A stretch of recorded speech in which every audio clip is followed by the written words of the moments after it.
All right, I'm pretty sure this'll probably be the last one we run for today. So get comfy, chat. This is how we're wrapping up this session. Gentles and ladymen, welcome back to the kitchen. I ask of you, what is the first instruction that we find when we're baking? If you said preheat your oven, I am in complete agreement with you. I find that as well. But today we're baking a recipe from 1976 titled A Cold Oven Cake. And the idea of putting an unbaked good into an oven cold intrigues me. Because of course, sacrilegious, or at least I was, that a preheated oven to the correct temperature is of utmost importance for your baked goods. That's how I was taught. Correctly. With that being said, there is something mildly exciting about breaking the rules, titillating even. So let's dive in. So the recipe in question specifically comes from October of 1976 from this little ditty right here, the Women's Circle Home Cooking. Thank you for the Hydrate Redeem Galaxy. These went under the subheading of the National Women's Home Cooking Club. And let me tell you, these are my favorite cookbooks ever. Which is something many cookbook collectors would scoff at. They'd consider these trash or ephemera. They were mailed out en masse by subscription every month to all manners of people. There's nothing too much special about this. But I say no. And it's because these showcase what's actually going on in everyday kitchens of ordinary people like you and I. Every recipe in here is sent in by an average member of the public. Especially with their full names and addresses included. Now, professional, commercial, or restaurant cookbooks are fantastic. Don't get me wrong, I collect quite a few, but they don't provide... I'm very interested to see the science behind this, because I was always taught you need to preheat the goddamn oven first. And yet, show us what people are actually here we are. Now we're here to bake a cake, so let's talk cake. On page 47 of the cookbook, you'll find our recipe. And just looking at the ingredients, you'll see we have some peculiarities in front of us. We have 2 sticks of margarine. That's a full cup, plus an additional half cup of Crisco shortening. Why? Don't forget, this was the 70s. Moving on, we have 3 cups of sugar and 3 cups of flour. Now, the 1-to-1 ratio between the sugar and the flour, plus the large amount of fat, should tell us that this is going to be akin to a pound cake. Yeah, that's very close to a pound cake, yeah. Minute amount of baking powder and the 2 sticks are wrong, exactly. Exactly, Keith. Milk and some extracts on top of that for flavor. So, let's get to it. We start with 2 sticks or 1 cup of margarine, also known as oleo, short for oleomargarine. And I can hear the collective sigh. Margarine gets a lot of bad press, and most of it is for good reason, you know? It has an inferior taste to butter, and butter is I hate using margarine for anything. I honestly do. Elitism in baking. If you're in your own kitchen baking for your own self, use whatever it is you want to use. You know, not only can some people not afford butter, and it's wrong to flame them for it, but I believe preheating the oven has its place. Sorry, what does that fetch? Preheating the oven comes from the past, when to heat the oven you needed to build a fire in the oven, then remove the fire, then put your food in to cook, and as the oven slowly cooled. I never realized it that way. Holy shit. That makes a lot of sense, actually. All right. Man, I learn something new every day, I swear. For example, I will admit to you that I use margarine willingly, not under coercion nor duress, for certain types of crispy cookies, like crispy oatmeal cookies or peanut butter cookies. Thank you, Galaxy. I use butter because I have standards. Why? I do not use margarine in cakes, though. We can leave that in the 70s. Now we have a half cup of Crisco shortening, and I brought out a scale because I can never accurately get displacement measurements of shortening. You get air pockets and it sticks to the cup, and because shortening has so much fat in it, you never want it to be inaccurate or else your cake may fail. I believe it's a lot easier to know that a half cup of Crisco is 95 grams. In that that works. Now it's time for 3 cups of sugar, and I'm going to cream this in 1 cup at a time. That's a lot of sugar. That is a lot of sugar.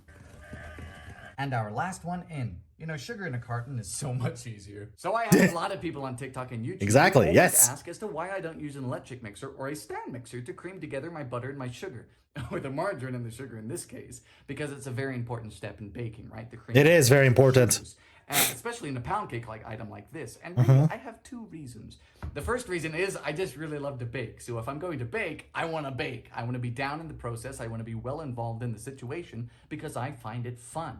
And the second reason that's is fair. Simply, not everyone has these things, right? Not everyone has a stand mixer. So when they see these that's also fair KitchenAids on television or YouTube, it gives them the wrong idea. It gives them the idea that if they don't have the gadgets, they can't bake the recipe. And that's just patently false. Sugar in cartons, milk in bags. The only reason to live in Canada. A wooden spoon and a whisk. With that rant over with, we are done here with our margarine and our sugar. We have a light, fluffy texture, which is increased in volume, so we're ready for the eggies. Eggies! We need 5 put in 1 at a time.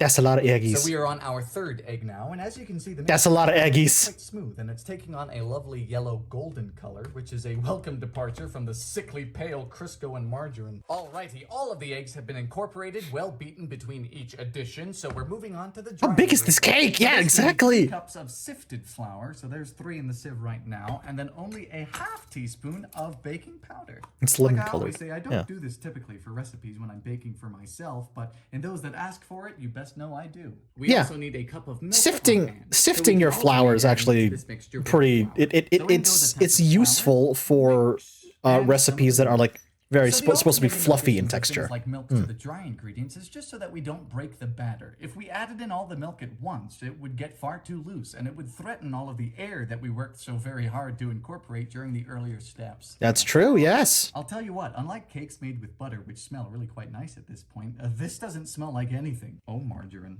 Margarine. Will it fit in the oven? Yeah, seriously. Smooth our batter is. At this point, we add in the flavorings, which are 1 teaspoon of vanilla and 1 teaspoon of coconut. Coconut. Oh, coconut extract. Now, I know our cold oven cake to be here isn't billed as a pound cake, but I reckon that's what it's trying to be, judging by the ingredients, like I said. Yeah, that's definitely pound cake. Like, this entire process just screams pound cake to me. Any flavoring, does not contain any milk, does not contain any baking powder. All of those we've added. So, traditionally, a pound cake recipe is just a pound each of butter, sugar, eggs, and flour. So I'm very interested. So 1970s, sponsored by the color beige. Exactly. Exactly. Our instructions are to turn this into a 10-inch tube pan. Now, I don't have one of those. The nearest I have is a similarly sized bunt. Yeah, I was about to say bunt. That's enough. I have buttered and floured this severely, which is very important with pound cake-like items. You don't want this to stick. Nope. It happened to me once. Oh, no. Do not skimp on the process. So here we go. Margarine's like butter, but terrible. Thank you, Metal Greymon. Now, there is a chance that this is too much batter in this pan, but we're going to go for it anyway. Oh, no. And as per instructions, our cold oven cake is going into a cold oven. We set a timer for 1 hour and 15 minutes, and we set the temperature to 350. 350 and 1 hour and 15.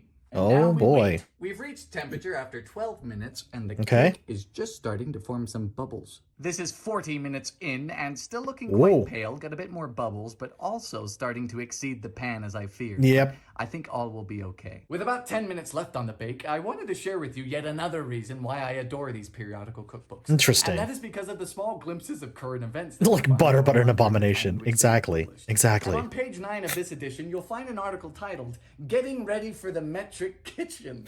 And let me just read this to you. Oh, the metrics what? are coming and there's no avoiding it. Our nation is rapidly preparing to join the rest of the world in adapting to a standard system of metric measurements. Within this century, we may see children's textbooks, business journals, and accountants' abandoning the language of pounds, ounces, feet, and inches. These familiar names will be replaced by such terms as grams, liters, meters, and centimeters.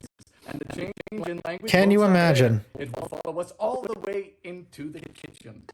Can you imagine? How did that work out for you? How did that work out for us? Not at all. Gerald Ford signed the Metric Conversion Act in December of 1975, and everyone was preparing to make the change, and some were quite upset.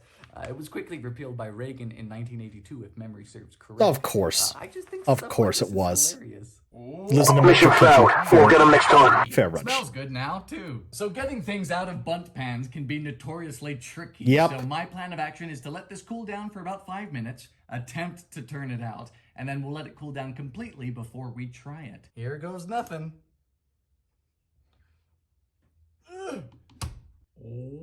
Ooh. Hello. Well done on that one. Massive cake. That is You're not huge. cold anymore, are you? Alrighty, our cake has cooled and rested for about 4 hours now. That is I reckon it's time to enormous. see what's on the inside. Ooh, it has quite the crispy crust. Cakes at this size are normally baked at 300 or 325, so this is gonna be interesting. Whoa. Whoa. Look at how tight that crumb is. Hello. Wow.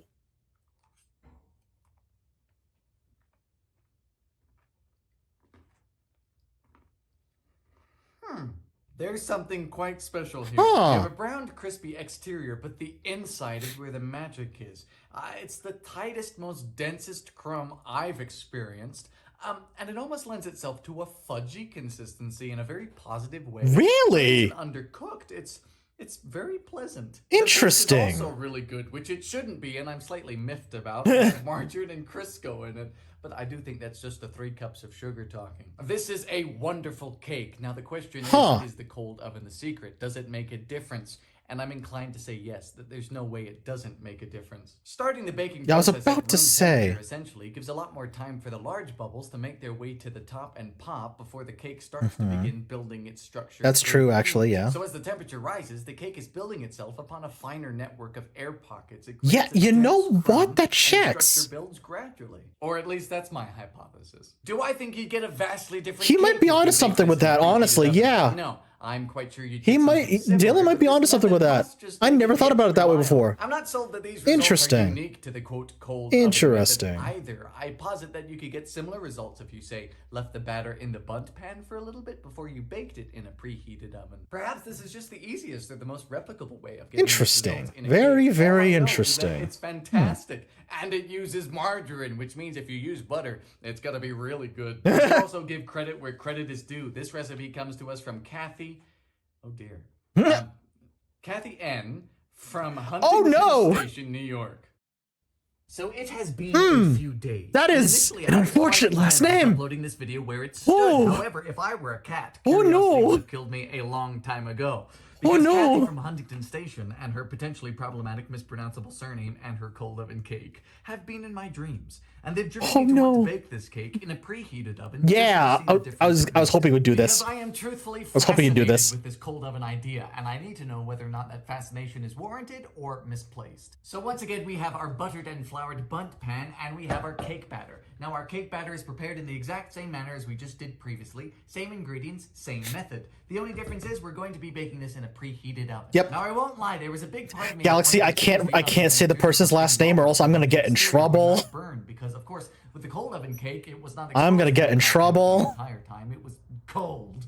But then I said no. You know that's changing too many variables. I want to see the difference between a preheated oven or a non-preheated oven. So I was really hoping he would do this. I'm glad he is. It's done early. Here we go again. All right, here we are. Preheated oven, 350. In this boy goes. Do not worry, I will watch it closely. I expect it to be done around the same amount of time. Of course, just slightly earlier. So this is the 40-minute mark on our hot oven cake, and it looks more or less the same. Perhaps it's a bit rounder than the previous.